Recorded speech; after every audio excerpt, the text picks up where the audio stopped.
You and your mother get the 70 square foot storage room. My husband, who got stuck between a rock and a hard place living in my parents' home, had an outburst right after we finished renovating. My husband snapped. He started saying he would kick me and my mother out and live with his own mother in my parents' house, which was remodeled to look exactly like our new house.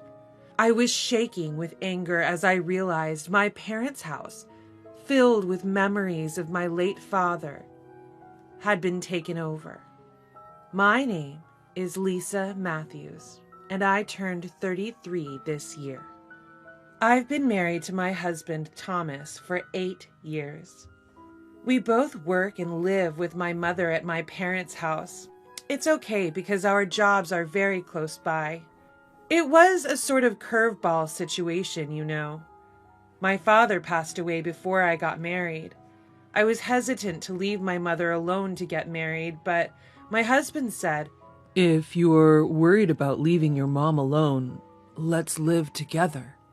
I was really happy when he agreed to live in the home my father built for us. Although it is an old home, it's a home filled with memories for my mother and I. My husband is the youngest of 3 brothers, and my mother-in-law seemed to have spoiled her eldest son a lot. My husband often complained about the vast difference in treatment between him and his eldest brother. Because of his lightweight position as the youngest child, he was able to make the decision to live at my parents' house. I made up my mind to marry him after hearing these words. However, there was one person who was against my husband living in my family home. It was my husband's mother, my mother-in-law. Perhaps she felt as if her own son had been stolen.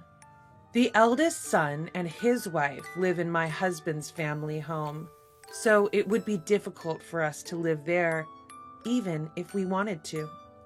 As we were saving for our own home, I convinced my mother-in-law that it would be best for us to start our married life at my parents' house without paying rent.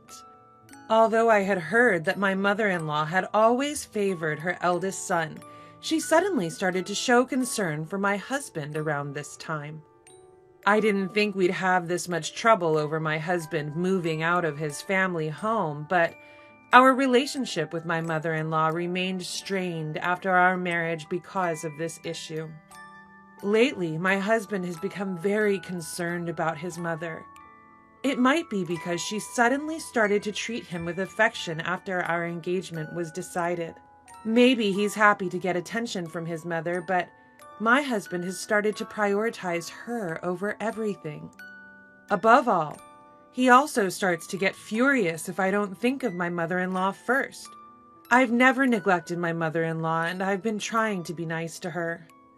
However, according to my husband, I am treating my own biological mother better than my mother-in-law. Of course, we don't talk about such things in front of my mother. When we were alone together, it had become a habit for him to whine and complain. Because my husband keeps telling me to pay more attention to my mother-in-law, I try to visit her house frequently, even though I always bring her favorite gifts and make sure to let her know before I go. She is often not at home. I could feel that she was obviously avoiding me, but I had no choice but to go because I knew that if I didn't, my mother-in-law would complain to my husband that I never visit or bring her anything. Every time my sister-in-law, the wife of the oldest brother, apologizes and hands over the gifts to my mother-in-law. She also seemed to be receiving a lot of criticism from our mother-in-law, and she said, "It's tough on both of us. We're the same age and we get along really well." I thought that my mother-in-law's attitude would soften as the years went by, even though things had been strained at first as newlyweds. But I was very wrong. Even after 8 years of marriage, her attitude has not changed at all. A lot has changed over the 8 years since we got married. My father-in-law passed away, and twins were born to the eldest son and his wife. There have been various changes in our family. The house of my in-laws is particularly lively now. The eldest son and his wife have many children, and with the recent birth of the twins, they now have 5 children. Moreover, all of them were boys. Because of the excessive liveliness, my mother-in-law seemed overwhelmed, and my husband asked me if we could take care of my mother-in-law in our house for a little while. Actually, my brother-in-law told my husband that his wife was having a hard time, and he wanted their mother to do some housework. But my brother-in-law's wife told me that our mother-in-law didn't want to do any of it, and could she stay at our house instead. Although we had an extra room, the house was terribly old. I proposed to my husband that if my mother-in-law was going to live with us temporarily, we might need to renovate the house. My husband seemed to think I would object to keeping my mother-in-law, and he looked surprised at my reaction. I wasn't really keen on the idea myself, but I agreed in hopes that my brother-in-law's wife would have a break. My husband works for a construction company, and renovations are his expertise. It can be sure that my husband will take care of everything. I'll leave it to you because you're the expert. I said so and decided to renovate this house. My mother is getting old, so it was a good opportunity to consider making the house accessible by removing the steps and installing the handrails. During the renovation, my mother and I stayed at my sister's house, and my husband stayed temporarily in a weekly rental apartment with my mother-in-law. But the incident happened on the day when the renovation was completed. Up to this point, I had believed that the house was being transformed into a comfortable home. I was looking around the house under my husband's guidance. There are no steps and handrails in various places, making it possible to live in the house for a long time, even when one gets old. My husband had cleverly made a hobby room for himself. I decided to accept it. Since he is a contributor to the renovation, let's at least give him credit for that. After being shown all the rooms, I suddenly realized there were no rooms for my mother and I. The room my mother used to use was now my mother-in-law's room. Where's Mom's room? You haven't shown it to me yet. I didn't care about my own room, but it was strange that there was no room for my mother. I just showed you, my husband said, laughing. I had a bad feeling about this. Huh? You haven't shown me yet. You and your mom get the 70-square-foot storage room, my husband replied. I couldn't believe my ears. Indeed, I was shown the 70-square-foot storage room earlier. It was the place in the house that received the least sunlight. A dark storage room with only a small window. Are you joking? Don't say stupid things, I retorted. My mother-in-law intervened between my husband and I. It's been 8 years since you became my daughter-in-law, but you still haven't learned how to behave as a wife. You're not qualified to be a wife if you're going to bite back at your husband. This house was beautifully rebuilt by Thomas. If you don't like that room, why don't you get a divorce and leave? She spat out. The word divorce suddenly flashed in front of me, and I lost my patience, my blood rushing to my head. Thinking that I wouldn't dare to divorce, my husband was laughing. At that moment, all the affection built up over 8 years of marriage flew away. I see. This was your plan from the beginning. If you don't like the 70-square-foot storage room, why don't you put your mom in a facility? There's no room anyway. It must be hard for you to have 2 mothers under the same roof. I glared at my husband, who dared to say such a thing. Come to think of it, my brother-in-law's wife told me. Since the renovation was decided, my husband and mother-in-law were always stuck together and talking about something. My husband, having never indulged before, was now behaving like a child towards his mother, doting on her in front of my brother-in-law and his children. Ever since the renovation was decided, my mother-in-law was thrilled to have a new house and a quiet environment, and my husband was eagerly waiting to live with his beloved mother. Seeing the 2 of them attached at the hip and grinning, I started to feel sick. I took my stunned mother's arm and, making loud footsteps, walked out the front door. I deliberately stomped on the hallway as I walked, thinking at least it might do some damage.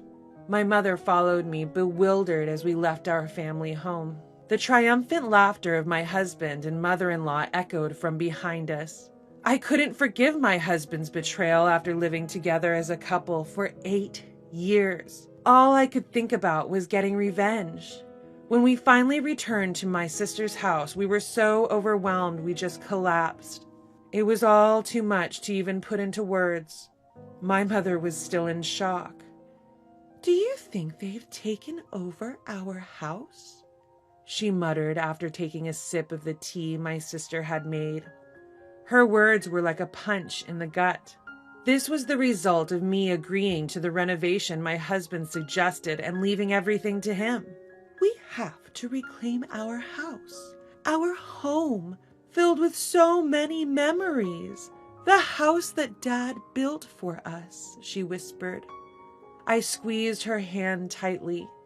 Half measures were not enough for me. "We can't just sit back and do nothing. We're going to fight this head on." My mother looked up at me. "What are we going to do?" "I have a plan." I revealed my plan to my mother. She looked a bit surprised, but nodded in agreement. "If it's your idea, Lisa, I won't oppose it." With that one sentence from my mother, our counterattack against my husband and mother-in-law began. A few days later, I saw a moving truck parked near our family home. From afar, I could see my mother-in-law directing my husband to bring in her belongings. Judging from the amount of luggage, it was clear that she intended to move in for good, not just temporarily. My mother-in-law didn't lift a finger, just gave instructions to my husband. He happily helped her with the move. Seeing his face made my anger towards them grow even more. After checking the situation at my family home, I visited our lawyer with a real estate agent. I thought it was the only way to counter my husband's betrayal. I explained to the lawyer everything that had happened after the renovation and how my husband and mother-in-law had taken over our house. At first, he was shocked. But after hearing about my husband's terrible behavior, he shared our anger.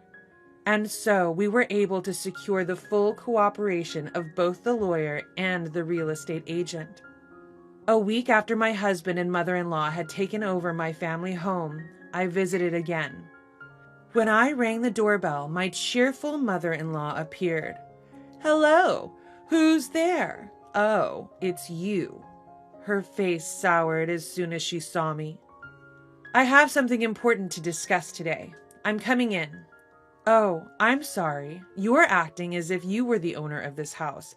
It's easy to forget that it's actually my house," I said sarcastically and walked straight into the house. The house, having been renovated and filled with new furniture and appliances, was no longer the family home I remembered.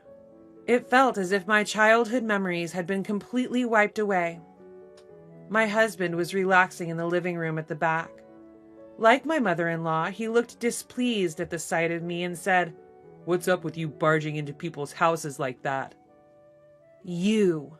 Long time no see. I have something important to discuss today." I had my lawyer present as well, and I faced my husband across the table. "What's up? You decided to live in a tiny studio apartment? Got a mover for just one guy? Not much stuff you can fit in a studio apartment, huh?" He mocked. I was pissed off at my husband's attitude, but I had decided to remain calm today. No matter what, I was bound to win this. There was no need to rush anything. Before jumping to conclusions, there's something I want to ask you. Why had he renovated my family home into such a state and driven us out? I wanted to confirm his true intentions. I thought we had been living as a happily married couple with no major disputes since our marriage. I was sure his relationship with my mother was also good. I don't understand why my husband's attitude changed so drastically. Even if he was instigated by my mother-in-law, what he did was too bold. At my question, my husband let out a big sigh as if it were troublesome. Then he showed a sneering smile again. "I got tired of it all. Living like a dutiful husband, being considerate to you and your mother. I've been patient for a long time. I want to live with my mother. I don't need anything else. I was taken aback at my husband, who half shouted. I was speechless at the realization that he was just a mama's boy. Unable to say anything, I listened to my husband start to spill all the frustrations he had been holding back. He was frustrated that he couldn't live with his mother and embarrassed that as a man he was living in his wife's house. It felt like I had been deceived. He endured it all on his own, got angry on his own, and even plotted to take over my family home. I began to suspect he might be a psychopath. If you have that much dissatisfaction, you should have just told me. How can I possibly express dissatisfaction? I'm a man. You should understand. Even his final assertion was utterly ridiculous. My mother-in-law was teary-eyed as she listened to my husband's argument. I thought that this was the result of her nurturing her eldest son with excessive affection, but it didn't seem like she thought so. She just seemed to pity her son, who adored her. Being subjected to this cheap soap opera, I sighed heavily, unable to bear the ridiculousness. It seemed that my husband was offended by my attitude and raised his voice. What's with that attitude? You should be grateful that I even prepared a small studio room for you. I could have taken away your room too. With his face turned red, my husband looked like a tantrum-throwing child. That's right. Keep a room for a useless daughter-in-law. What a kind son you are. I'm happy to be praised by you. To quickly end this farce, I presented my husband with the divorce papers. Of course, already signed by me. Please divorce me. I don't want to stay married after being treated like this. Then I showed him the registration of the house, explaining that it was one of the properties I had inherited from my father and it was under my name. Looking at the documents, my husband seemed to realize something. I won't divorce. I did the renovation. Even if the property is under your name, it should be considered as both of ours. I will absolutely not divorce. It seemed my husband realized that if we divorced, he would be kicked out of this house. Even if you don't want to divorce, what made you think you could stay here? The house is in my name. It's my property, so I've sold it. I spread out another document before my husband, a sales contract for the land and house. Both he and my mother-in-law leaned in to check the names and dates on the paper. Since this house is already sold, you'll need to move out promptly. We have potential buyers, so you should leave by today or tomorrow. With a smile, I told the two of them. Their faces turned pale. Whether you divorce or not, you cannot live in this house. I don't want to see your faces anymore. So I want you to divorce. Hold on. Why? Wasn't this your house? My mother-in-law had mistakenly thought that the house belonged to my husband. He probably hadn't expected me to take such drastic measures. He seemed to have assumed that I would accept some kind of compromise and forgive him. But I'm not that naive, and my love for my husband has cooled. I don't have a shred of mercy left. Please discuss the details with my lawyer. Don't come directly to me. If we are kicked out of this house, where will we? Yeah, we thought we finally found a place where we could peacefully spend our retirement, and a maid. My mother-in-law seemed to have thought of my mother and me as maids rather than family. Feeling it wasn't good for my mental health to talk to these people anymore, I suggested, why don't you go back to your family home and live with your eldest son and his wife? Oh, but since you made such a fuss about leaving, your older brother might be angry and not let you in. Leaving those words behind, I quickly left my family home. My family home filled with so many memories. I hesitated to sell it. But after being so disrespected, I couldn't back down. The truth is, my childhood home had already drastically changed. I don't think my decision was wrong. 3 days later, my husband and mother-in-law hastily left my family home. I didn't want to keep the house after it had been remodeled so recklessly, so I had it demolished and put the land up for sale. Looking at the empty plot where nothing was left, I felt a mix of emptiness, relief, and a complicated array of other emotions. After that, my husband and mother-in-law moved back to their family home for a while, seemingly treated as nuisances by my older brother and his wife. My husband, who had been reluctant to divorce until the end, seemed to have realized my feelings had completely cooled when I left all negotiations to my lawyer. My lawyer said he signed the divorce papers while crying at the end. Eventually, my husband seemed to be despairing of his mother, who had started to flatter my older brother more than him. Just when he thought he had finally become his mother's number one, it turned out to be a short-lived victory. It seems that my mother-in-law was ultimately disowned by my older brother and his wife. My husband and mother-in-law started living together in a small apartment near their workplace. My husband, who had never really lived alone, seemed to be struggling, and my mother-in-law, despite complaining about her son's low earnings, had to do all the housework again, complaining every day. My husband contacts me almost every week, asking for reconciliation because living with my mother-in-law is too hard. But I ignore all his messages. Even after everything that happened, my husband, who still thinks we can reconcile, is really a fool. I have no intention of remarrying, and I've built a small new house on the small plot of land left by my father, where I live with my mother. It's a small, single-story house because it's just the two of us, but it's filled with things that my mother and I love. I'm still working, so I have no financial worries. My mother, who was shocked by the loss of our old home, is gradually regaining her energy. Even though we're now strangers, my sister-in-law from my older brother's family brings her children over to play at our new house. She treats us the same after the divorce, and I'm truly grateful. Our new life with my mother has just begun. My mother and I laughed, promising to enjoy whatever comes next.